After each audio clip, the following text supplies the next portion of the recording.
Assalamualaikum warahmatullahi wabarakatuh. Di sini kami dari kelompok 3 akan menjelaskan tentang peristiwa hijrahnya Nabi ke Habsyah dan biografi Nabi Muhammad SAW. Di sini saya Mudila Nur Azizah dan di samping saya Rizdiana Fareza. Nabi Muhammad SAW lahir pada hari Senin 12 Rabiul Awal bertepatan pada tahun Gajah. Tahun Gajah bertepatan dengan 570 Masehi. Rasulullah terlahir menjadi anak yatim semenjak dari dalam kandungan sang ibu, yaitu Aminah. Saat kecil Rasulullah disusui oleh Halimatus Sa'diyah. Nabi Muhammad SAW yatim piatu pada saat umur 6 tahun dan diasuh oleh kakeknya yaitu Abdul Muthalib. Pada saat Nabi Muhammad umur 8 tahun, kakeknya meninggal di usia 80 tahun, lalu diasuh oleh pamannya yaitu Abu Thalib. Dan Nabi menikahi Siti Khadijah ketika Nabi berumur 25 tahun dan Siti Khadijah berumur 40 tahun. Setelah itu Nabi wafat ketika umur 63 tahun.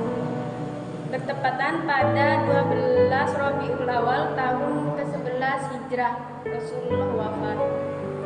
Sekarang saya akan menjelaskan peristiwa hijrah Nabi ke Habsyah. Setelah melalui masa sulit ketika berdakwah, Allah Subhanahu wa taala memerintahkan Rasulullah untuk dan kaum muslim untuk hijrah. Beliau kemudian hijrah ke Habsyah untuk pertama kalinya.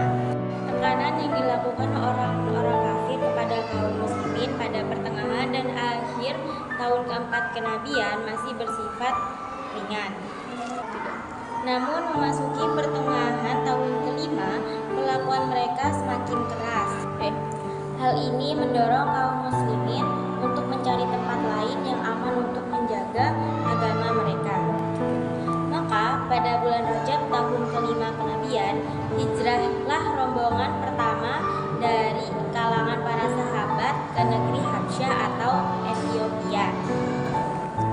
Mereka berjumlah 12 orang laki-laki dan 4 orang perempuan yang dipimpin oleh Utsman bin Affan radhiyallahu anhu dan yang disampingi istrinya yaitu Ruqayyah binti Rasulullah SAW. Hijrah yang mereka lakukan berlangsung dengan selamat meskipun orang-orang kafir sempat mengejarnya, tetapi mereka berhasil kabur. Namun mereka selamat dan berhasil berlayar ke negeri Habsyah terlebih dahulu. Mereka hidup dengan aman dan mereka mendapat perlindungan dari penguasa Habsyah. Pada bulan Syawal di tahun yang sama, mereka mendapat berita bahwa kaum Quraisy telah masuk Islam. Akhirnya mereka segera pulang ke kampung halamannya. Namun ketika beberapa saat menjelang tiba di kota Mekah, mereka baru tahu bahwa berita itu ternyata bohong. Akhirnya sebagian dari mereka kembali ke Habsyah dan sebagian lagi mencari perlindungan dari penduduk Mekah. Selain itu, kekejaman kafir Quraisy terhadap kaum muslim semakin menjadi-jadi. Rasulullah kembali mengizinkan para sahabat hijrah ke Habsyah untuk kedua kalinya.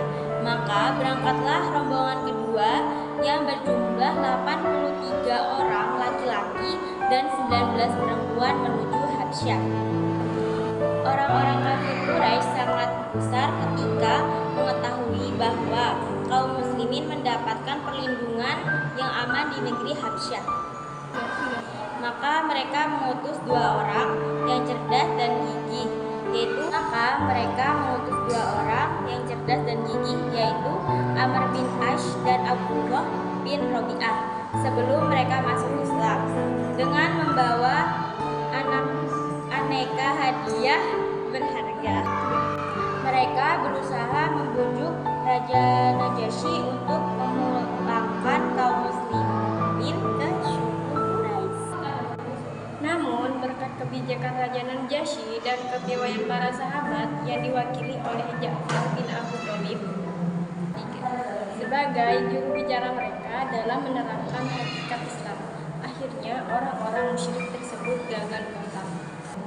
Berbagai cara telah diupayakan oleh orang kafir Quraisy untuk menghentikan dakwah Rasulullah SAW, namun tidak ada yang berhasil.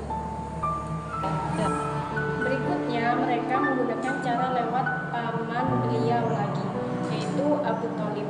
Berapa ancaman untuk memerangi Rasulullah SAW.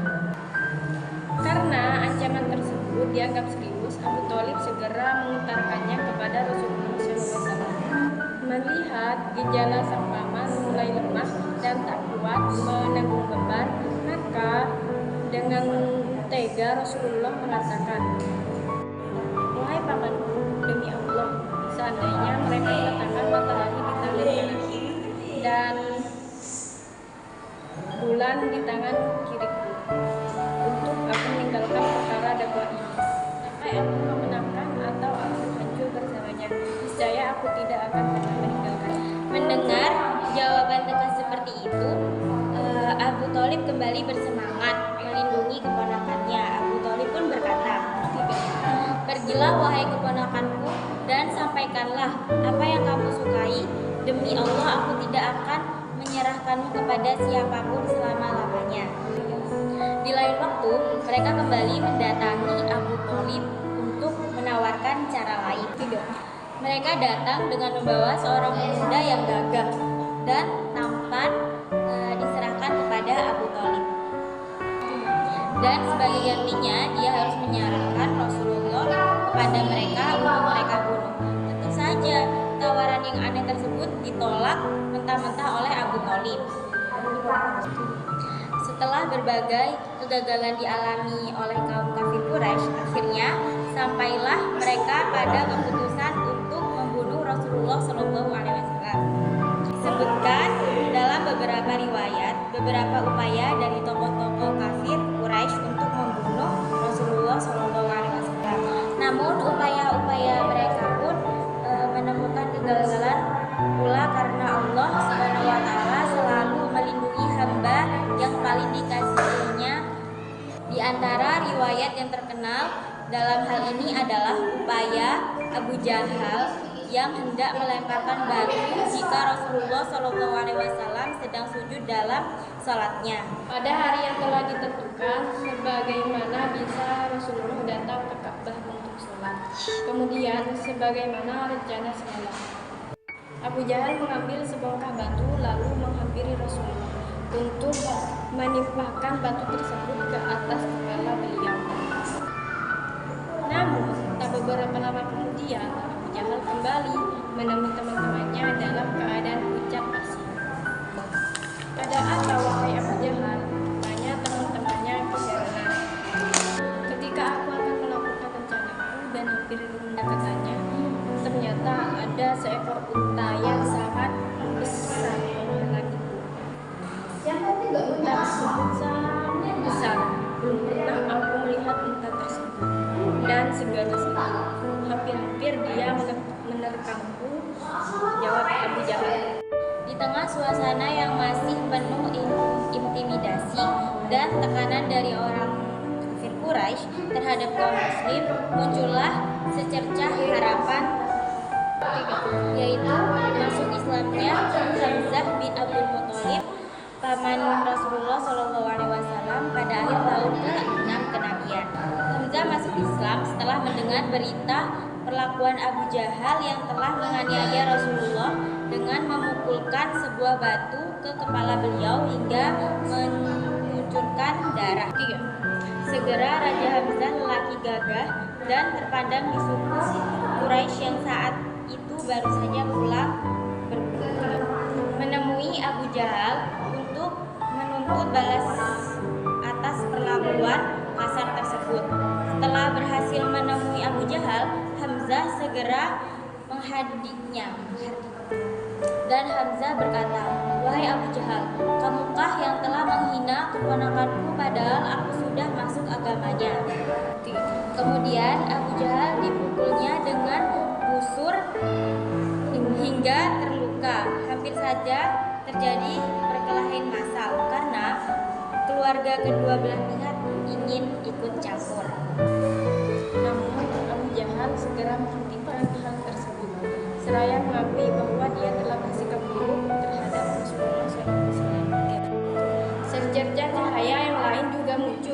termasuk Islamnya Umar bin Khattab radhiyallahu anhu pada tahun ke-6 kenabian. 3 hari setelah masuk Islam, Hamzah bin Abdul Muthalib. Sebelumnya Rasulullah SAW memang pernah memohon kepada Allah Subhanahu wa Ta'ala agar Umar masuk Islam.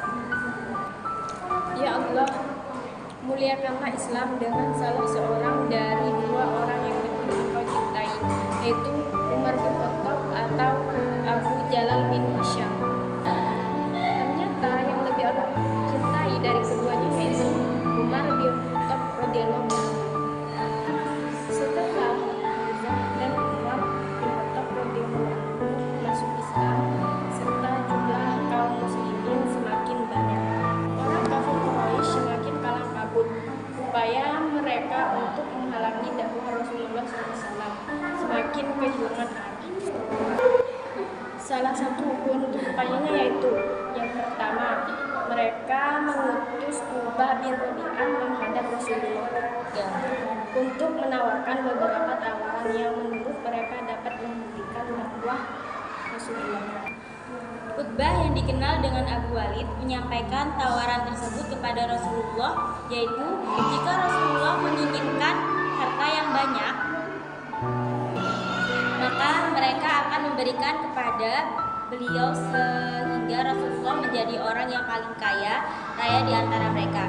Dan jika Rasulullah menginginkan kekuasaan, maka mereka akan menjadikan beliau penguasa di antara mereka.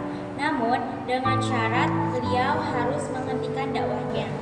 Setelah mendengar tawaran yang disampaikan Abu Walid hingga tuntas, Rasulullah SAW membaca ayat Hamim, diturunkan dari Tuhan yang Maha Pemurah lagi Maha Penyayang, kitab yang dijelaskan ayat-ayatnya yakni bacaan dalam bahasa Arab untuk kaum yang mengetahui, yang membawa berita gembira dan yang membawa peringatan, tetapi kebanyakan mereka berpaling daripadanya. Maka mereka tidak mau mendengarkan.